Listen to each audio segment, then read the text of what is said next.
정보통합센터, 통일부 정보상황실, 합참 지휘통제실, 해작사 지휘통제실, 이 내용이 동파라 그러는데 동시 전파돼도 되기 때문에 그걸 몰랐다면 직무유기죠. 그래서 이걸 그 당시에 처음부터 몰랐다 할 수가 없습니다. 위기관리 매뉴얼대로 움직였어요. 이 해양경찰청에서 조치한 내용들 보면 위기관리 매뉴얼대로 움직였습니다. 그래서 언론 보도를 통해서 알지만 이 배는 북한 선박은 동력선입니다. 자꾸 목선 하는데 나무로 만들었지만 28마력이 달린 동력선이고 합참에서 저한테 보고할 때는 청지리라고 했는데 나중에 정확하게 이제 경성이라 했죠. 거기에 6월 9일 날 출발해서 6월 11일과 12일 사이에 NLL 부근에 와서 위장 조업을 합니다. 위장 조업을 했다 국방부 밝혔어요.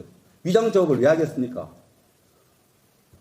기획에서 우리가 자유를 찾아 기순하기 위해서 위장 조업을 해서 그 주변의 동료들 배, 북한 어선들을 속이기 위해서 위장 조업을 해서 넘어와서 6월 15일 날 6시 20분에 입항을 합니다. 6시 50분에 주민이 바로 그 입항한 배 옆에 공판장이 있어서 주민들이 그걸 보고 북한 배인 걸 확인하고 대화도 나누고 하고 신고를 합니다. 112에. 112에 신고했는데 삼척이 얼마나 큰 도시인지 여러분들 아시죠? 50분에 신고했는데 7시 35분에 그 입항한 채로 85분을 방치된 겁니다. 7시 35분에 애인을 했다 이런 상황이 있고 이 상황 내용들이 이 상황 보고 시시각 다 보고가 돼 있어요. 근데 몰랐다 할 수가 없죠. 그런데 제가 지금까지 드러난 내용 또 여러 성격 규정 국방 발표 내용을 몇 차례 검토한 끝에 지금 상황에서도 우선 초기 단계에서 10가지 의혹을 제가 정리를 했습니다. 10가지 의혹에 대해서 말씀을 드리겠습니다. 우선 합참은 6월 15일 7시 동해 해경청에서 해군 1함대 사령부에 상황 전파를 했다고 밝혔지만 이미 딱 나와 있습니다. 동해지방해양경찰청은 6월 15일 6시 54분에 1함대 최초 상황을 전파했고 이 상황이 6, 7분은 위기 시에 굉장히 긴 시간, 이 시간을 속인 부분에 대해서도 이유가 있었으리라 생각을 합니다. 밝게로. 둘째로 합참은 6월 15일 날 10시에 8분에 해양경찰청으로부터 북한 어선에 GPS 플로터 및 통신기가 있다는 보고를 접수하고도 6월 18일 국회 보고서 이런 사실을 이야기하자는데 왜 이야기하지 않았는지 GPS 있었는데 GPS에 대한 이야기가 없었습니다. 셋째는 합참은 6월 15일과 16일간 진행된 전비태세 검열 결과 육군 해안경비부대에서 운영 중인 지능형 영상 감시 카메라를 통해 북한 동력선 삼척항 방파제 접안 시도 장면이 2차례나 발견되었고 이를 공개하지 않고 해안 레이더상 희미한 표정만 있었다고 사실을 축소 보고한 이유는 무엇입니까? 그 항해에 설치된 여러 가지 CCTV를 통해서 그 장면이 녹화되어 있다는 제보가 들어오고 있습니다. 그 녹화된 장면도 군이 갖고 갔다는 제보가 들어와 있습니다. 여기에 대해서 진실을 밝혀야 될 것입니다. 넷째, 합참은 전비태세 검열 결과 경제작전 실패 사항이 발견되었음에도 불구하고 6월 17일 보도 자료에서 전반적인 해상 및 해안 경제작전 정상적으로 시행되었다고 밝히던데 이것도 진실을 밝혀야 될 필요가 있습니다. 다섯째, 23사단 사령부 본부와 삼척항까지 직선거리 5km 내외에 불과 10분 거리인데 불구하고 병력이 현장에 출동하기까지 1시간 걸리고 최초 신고 접수 이후에 예의시간까지 45분, 삼척항에서 동해안까지 예인하는데 70분이 소요되었습니다. 이 위기의 순간에 85분, 70분 굉장히 큰 시간대입니다. 긴 시간입니다. 여기서 초기 대응에 큰 심각한 문제가 있다고 생각하는데 여기에 대해서 대답을 해야 됩니다. 여섯째, 국방부는 북한 어선이 28마력 엔진, GPS 장치까지 갖춘 동력선인데도 불구하고 계속 작은 소형 목선이라는 단어를 집착하고 사용하고 있는데 이것은 사건을 의도적으로 축소하려는 것이 아닌가? 여기에 대한 대답을 해야 됩니다.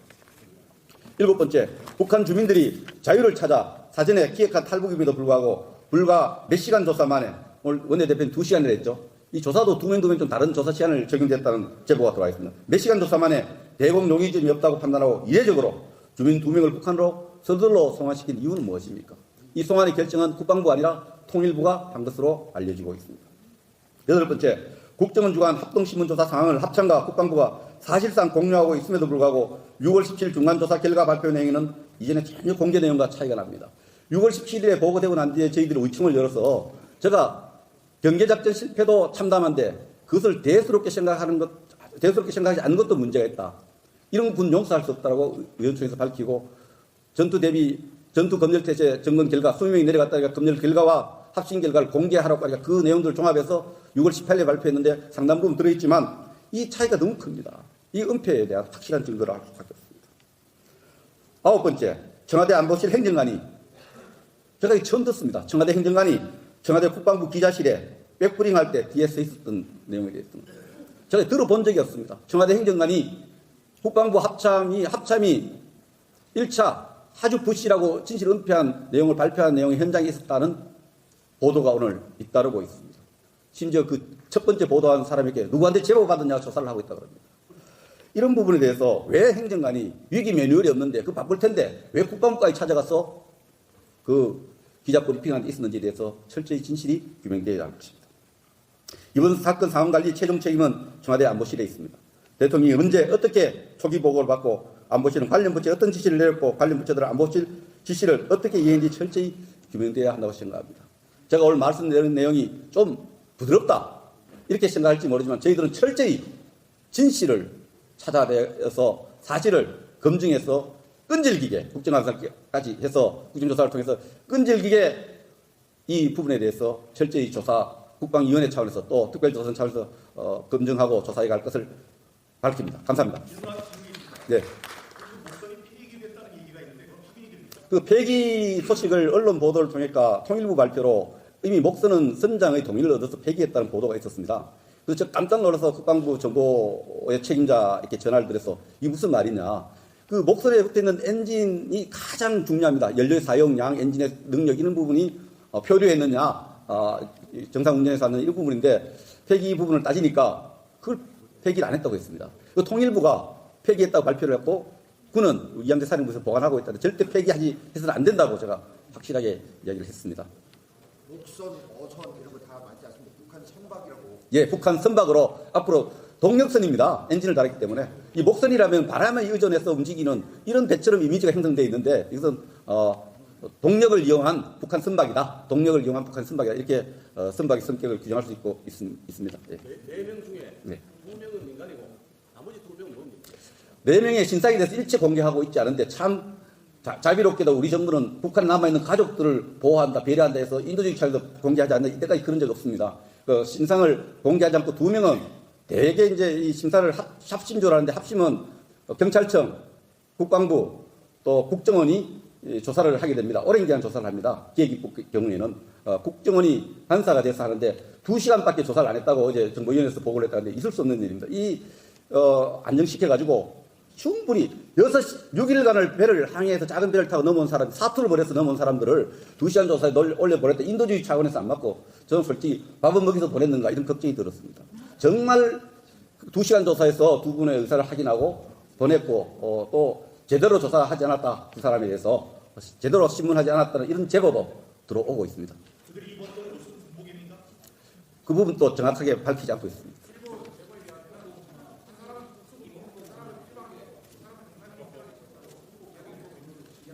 그런 이야기 저도 듣고 있습니다만 정확하게 사진과 그 합심이라든지 이런 내용이 있을 테니까 증거를 우리가 확보하기 전에는 좀 신중하게 얘기해야 된다고 생각합니다. 예. 하여튼 저 2명을 조기에 송환한 결정은 통일부가 했고 이 결정도 상당히 문제가 많다. 제대로 신문을 우리 통상에 관련해서 신문하지 않았다. 이런 부분을 저희들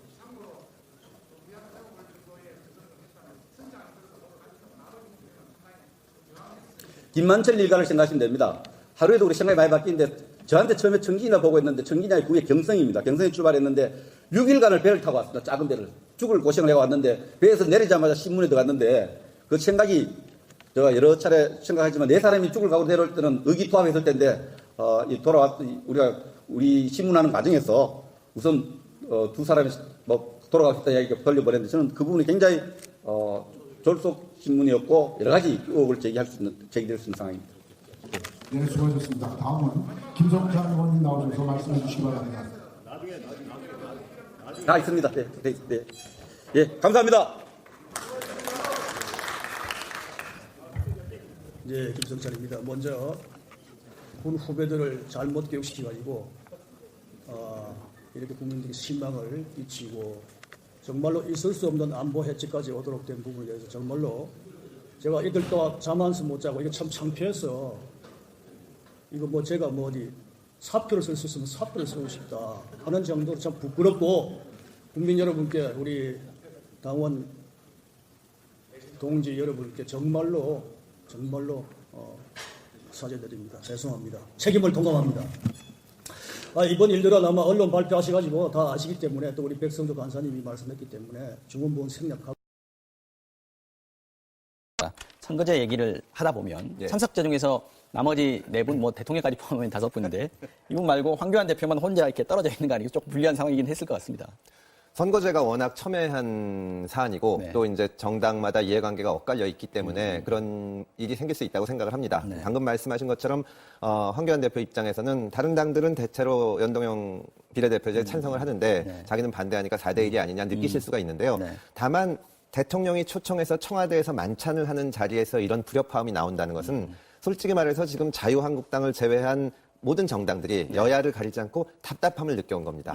선거제가 됐든 혹은 뭐 검찰개혁 방안이 됐든 뭐가 됐든지 간에 자유한국당이 그동안 너무나 의견을 안 내면서 시간만 끌어온 겁니다. 그러니까 선거제 개혁을 하자고 하고 나경원 원내대표가 한번 그 합의서에 서명을 한 적도 있는데 그럼 거기에 대해서 구체적으로 우리는 이거를 원한다. 그게 여당이나 혹은 다른 정당하고 다르더라도 네. 의견이 있으면 대화가 되는데 끝까지 의견을 안 내다가 마지막에 갑자기 솔직히 이런 말씀 좀 그렇지만 전혀 엉뚱하게 비례대표를 없애고 국회 선수를 팍 줄이자. 270으로. 이거는 의견이라기보다는 하기 싫다는 신호가 아닌가. 그냥 이 정치에 대해서 논의를 하지 말자.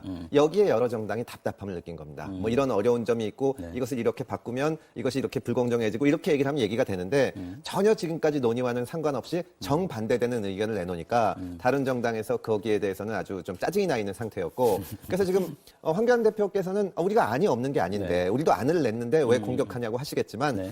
솔직히 그것이 과연 진지한 안인지 거기에 대해서 다른 정당들이 신뢰를 안 하고 있는 상태입니다. 사실 손학규 대표는 연동형 비례대표들 관찰하려고 그 단식까지 하셨던 분 아니겠습니까? 그래서 이런 얘기를 했답니다. 우리도 황교안 대표가 우리도 270명 안을 내지 않았느냐, 우리가 협의를 왜 안 했냐라고 얘기를 했더니 그게 아닙니까라고 손 대표가 얘기를 했다는 건데 손 대표가 정치 그렇게 하지 말라라는 얘기도 했습니까? 혹시 추가로 좀 들으신 얘기 있으신가요? 아침에 최고위원 끝나고 들었죠. 아, 차 한잔 뭐라고 하면서. 하시던가요? 그 말씀 하셨다고 하더라고요. 아, 그래요? 네. 그러나 이제 손 대표님하고 황 대표님하고 굉장히 고등학교 선후배지간이세요. 아, 그렇습니까? 예, 아, 경기고등학교. 네. 그리고 굉장히 연배가 그래도 한 10여 년 차이가 나기 예. 때문에 황 대표님도 과거에 손 대표님을 정치 선배로 정치권에 있는 어른으로 이렇게 존경을 하는 그런 사이였다고 그래요. 네. 그렇기 때문에 정치 선배고 인생 선배로서 제가 한 말씀 드리겠는데 그런 식으로 좀 더 당의 입장만 생각하지 말고 좀 대한민국의 미래를 생각하는 정치를 하면 좋겠다. 네. 이렇게 말씀을 하셨다고 제가 들었습니다. 네, 어쨌든 이제 이거는 선거제도 개혁은 참 제가 작년에 8월과 11월에 여야정 상설협의체를 선명하셨던 하면서부터 분입니다. 이게 비롯이 된 건데요. 네. 사실은 민주당도 선거제 개혁을 별로 처음에는 하고 싶지 않았기 때문에 그 내심이었기 때문에 제가 연동형 비례대표제에 대해서 공약을 한 문재인 대통령의 입을 통해서 이 부분을 다시 한번 확인을 하고 문 대통령이 하겠다라고 네. 제가 하면 청와대에 가겠습니다. 솔직히 제가 그렇게 얘기를 했어요, 당시에. 네, 그래서 이게 시작이 돼서 어쨌든지 간에 12월에 최종적으로 합의를 한 건데 제가 오늘 나오기 전에 선거제 얘기가 나올 것 같아서 작년 12월 15일 날 이 합의사항 제가 다시 한번 가지고 왔거든요. 서명이 적혀 있는 거. 네, 서명 네. 5명 서명한 네. 거. 여기 보면 분명히 이렇게 나와 있어요. 연동형 비례대표제 도입을 위한 구체적인 방안을 적극 검토한다. 네. 그리고 선거제도 개혁 관련 법안은 1월 임시국회에서 합의 처리한다. 그리고 이것을 선거제도 개혁 관련 법안 개정과 동시에 곧바로 권력구조 개편을 위한 원포인트 개헌 논의를 시작한다. 이렇게 지금 돼 있기 때문에 자유한국당이 그리고 나서 12월 15일 날 합의하고 나서 12월 17일부터 협상하자고 하는 다른 당의 안을 자유한국당이 거부를 하면서 협상을 계속 안 해오다가 네. 결국 여기까지 이르게 된 겁니다. 그래서 어쨌든지 뭐 아쉽게도 합의 처리를 하면 가장 좋았겠지만은 합의 처리가 되지 않고 지금 패스트트랙 법안으로 올라가 있지 않습니까? 네. 그래서 저는 패스트트랙을 할 당시에도 이거를 그 안을 마지막에 국회에서 그 안 그대로 통과시키겠다는 의사보다는 네. 이것이 아예 폐기될 가능성을 줄이고 다시 한번 협상을 할 테이블을 만들어보자라고 하는 그런 절박함으로 4월 달에 패스트트랙을 한 거고 지금 11월에 마지막 부의되기 전에 한 달 동안 본격적으로 협상을 합시다. 네. 그래 지금 정치협상회의도 만들어졌고 또 원내대표와 정치개혁 협상하시는 분들도 만들어졌고 지금 두 테이블이 만들어졌습니다. 그렇기 때문에 이 테이블에서 정말로 비례성과 대표성이 강화되는 방향으로의 선거제도 개편을 네. 저희도 지난번 패스트트랙 안으로 올라간 안을 넘어서 원점에서 검토할 용의가 있다. 이렇게까지 얘기를 했기 때문에 자유한국당이 어떻게 비례대표 없애고 270석 지역구를 하겠다고 합니까? 이러는 승자독식 구조를 더 강화시키는 것이고 비례 없앤다는 건 사실 위헌 논란도 있는 것이거든요. 그래서 자유한국당이 꼭 협상장에 진지한 자세로 좀 돌아오기를 희망합니다. 근데 어쨌든 자유한국당에서는 그 270석 지역구만 270석 이것도 진지한 아니다라고 지금 주장을 하고 있는 거죠. 그리고 당시에 우리 김관영 전 원내대표와 함께 서명을 했던 나경원 원내대표 오늘 아침에 이때 한마디 했습니다. 이 부분 한번 들어보겠습니다. 네. 다른 야당 대표의 발언을 들으면서 참으로 답답했습니다. 한마디로 협상과 협박을 구분하지 못하는 분께서 정당의 대표까지 맡고 있는 우리 정치 현실이 참으로 안타깝습니다. 연동형 비례제 생떼를 안 받아주면 안 된다며 협상판을 걷어찬 그 걷어찬 쪽이 바로 양합 세력입니다.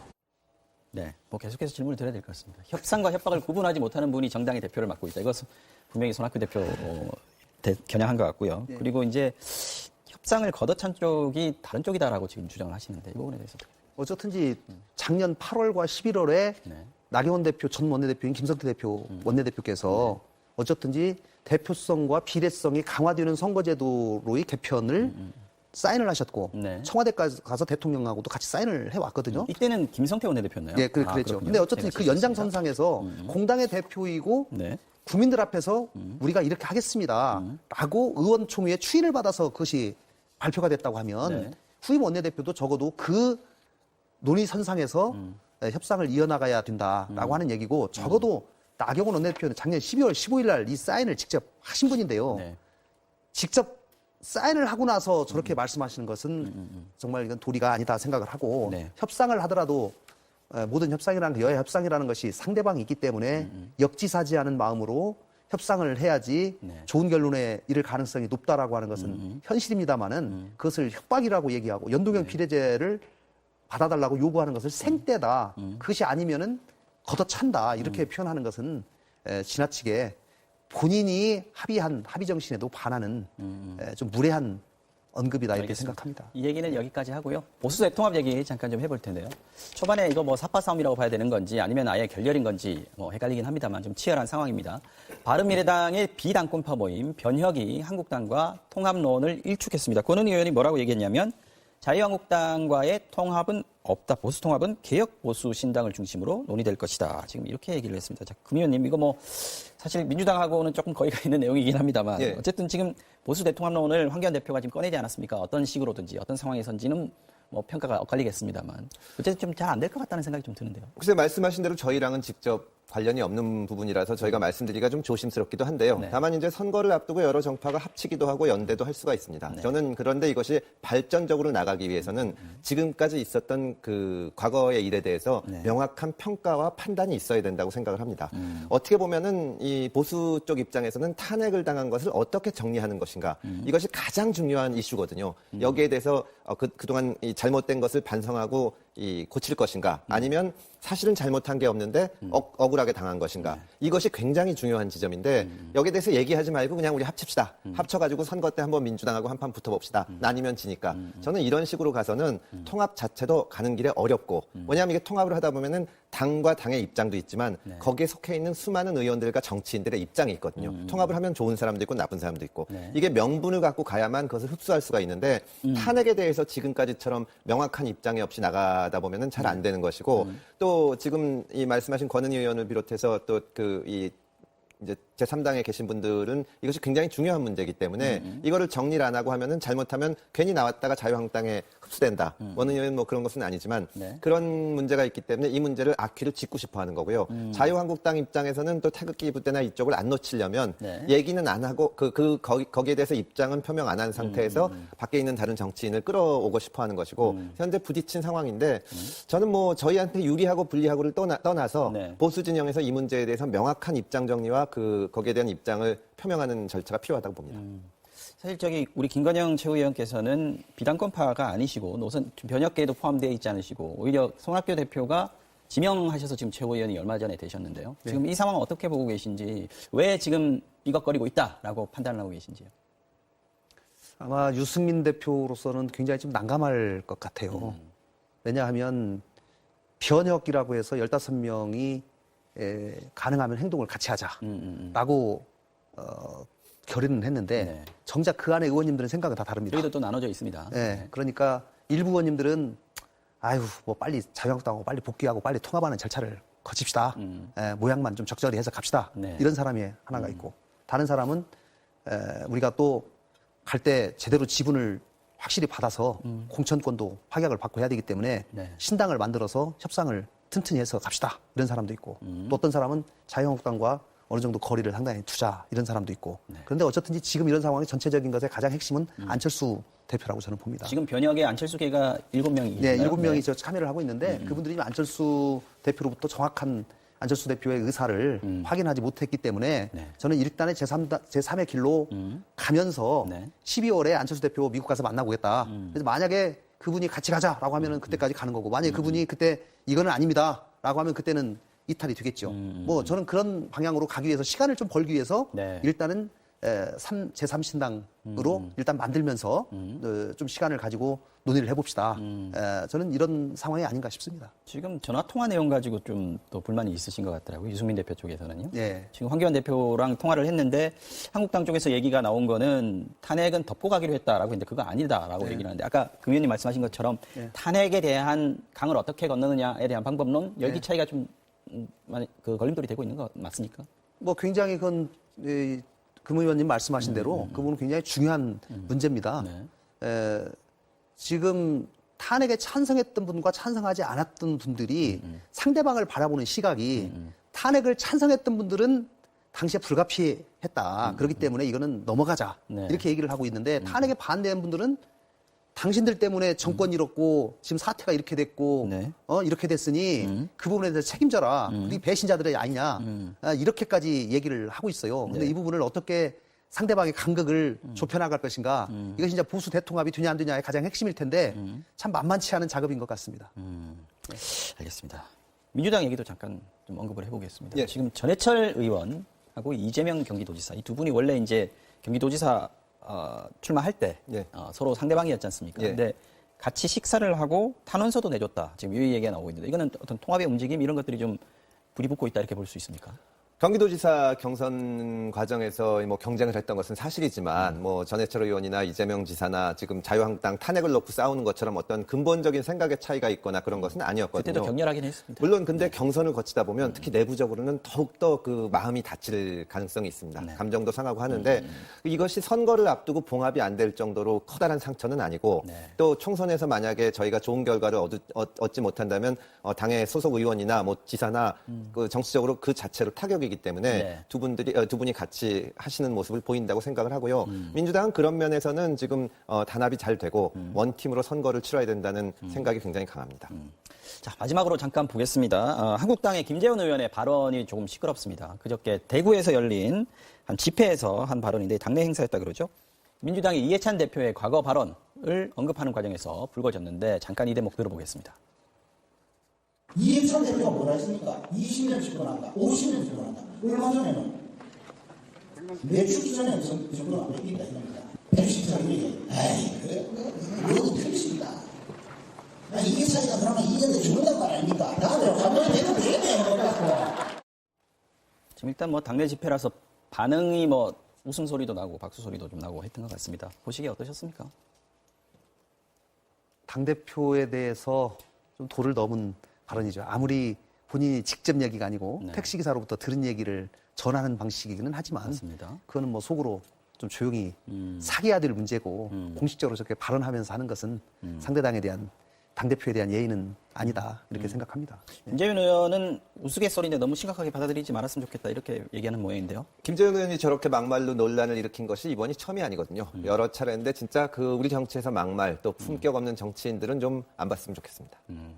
알겠습니다. 지난번에 예결위원장이시잖아요. 지난번에 음주 출석해가지고 조금 부설에 오른 적도 있었는데. 네. 그런